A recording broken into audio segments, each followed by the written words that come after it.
आइए एक और सवाल लेते हैं इस प्रश्नावली का। एक नगर की जनसंख्या प्रतिवर्ष 2% की दर से बढ़ रही है। यदि इस समय उस नगर की जनसंख्या 10 लाख हो तो एक वर्ष बाद उस नगर की जनसंख्या कितनी होगी।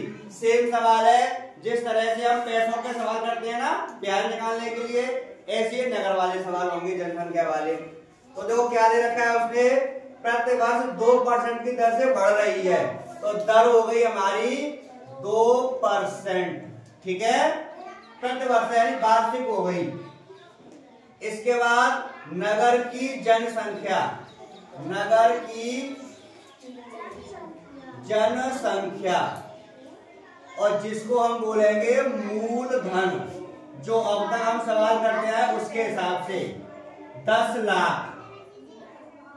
ठीक है, इसके बाद है एक वर्ष बाद, यानी समय दे रखा है, समय पूछ रहा है वो एक वर्ष के लिए, तो वही हमारा फॉर्मूला है साधारण ब्याज, यानी कि हमें निकालनी है जनसंख्या, जनसंख्या।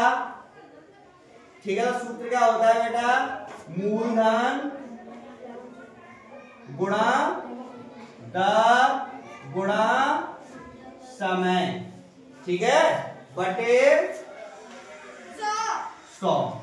ये वाला फॉर्मूला लगाते हैं, आपका लगाते चले जाए, और इसी फॉर्मूले पे हम सवाल सभी कर रहे हैं सवालों को।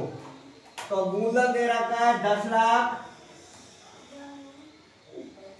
गुणा दर दे रखी है 2% और समय दे रखा है 1 वर्ष, बटे नीचे आ जाएगा 100।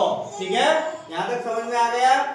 अब क्या करेंगे, ऊपर नीचे यानी 100 का भाग देंगे, एक जीरो से एक जीरो, दूसरी जीरो से दूसरी जीरो। अब कितना बचा, इकाई, दहाई, सैकड़ा, हजार, 10,000, और 10,000 का हमें गुणा करना है कितने में, 2 में, तो कितना आ जाएगा 20,000। कितना आ गया, तो यानी एक साल में उस नगर की जनसंख्या कितनी बढ़ गई, 20,000। लेकिन वो ये कह रहा है कि एक वर्ष बाद उस नगर की जनसंख्या कितनी होगी। तो बेटा जो अब जो जनसंख्या निकली है ये, और एक साल पहले जो जनसंख्या थी कितनी, 10 लाख, इसको और इसको हम जोड़ देंगे, जिसको हम पहले पैसों की बात करें तो बोलते हैं मिश्र धन। तो लिख लो यहाँ पे, एक वर्ष बाद नगर की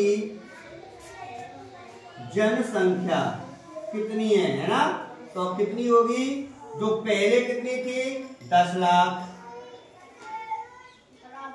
और अब कितनी हो गई 20,000 और बढ़ गई एक साल बाद, तो टोटल हो गई बेटा 10,20,000। 10,20,000 कुल आबादी हो गई उस नगर की एक साल बाद, और यही इस सवाल का आंसर है। समझ में आ गया? ठीक है, इसको नोट कर लो, फिर आगे बताते हैं।